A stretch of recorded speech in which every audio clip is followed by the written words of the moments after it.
we see in the news sometimes the topic of human trafficking, and that actually being something that's huge in our world. It's an international issue. Is there a link between the plight of refugees and human trafficking abroad?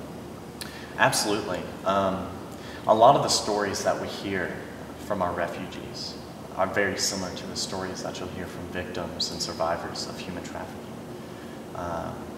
We've had a lady. She was coerced when she got to the United States. She paid $5,000 just to get to the United States.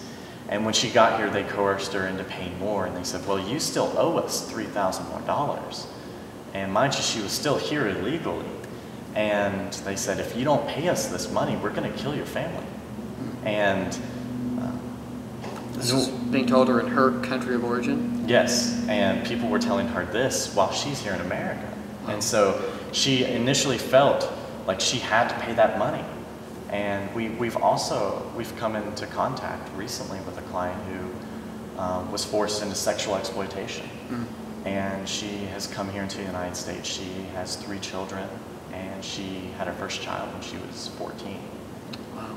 And it is very real, and it's not just overseas. It's here in the United States, and that's one thing I really want people to understand is that trafficking knows no community, trafficking knows no border, and it knows no country. It can happen anywhere, and it happens here in the United States. Atlanta is the #1 city in the United States for human trafficking. And here in Chattanooga, when it comes to cases for minor sex trafficking, there are, in 2009 to 2010, there were reported 26 to 50 cases. And adult human trafficking here in Hamilton County, there were reported over 100 cases. And it is here. And I think that's one thing that I've really felt called to do, is to let people here in Chattanooga become more aware of that, because we not only need to be aware of that, we need to take action. We need to do something about this.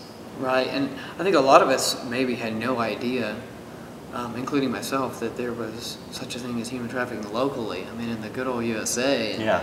in my own home state or my hometown, that would even be possible.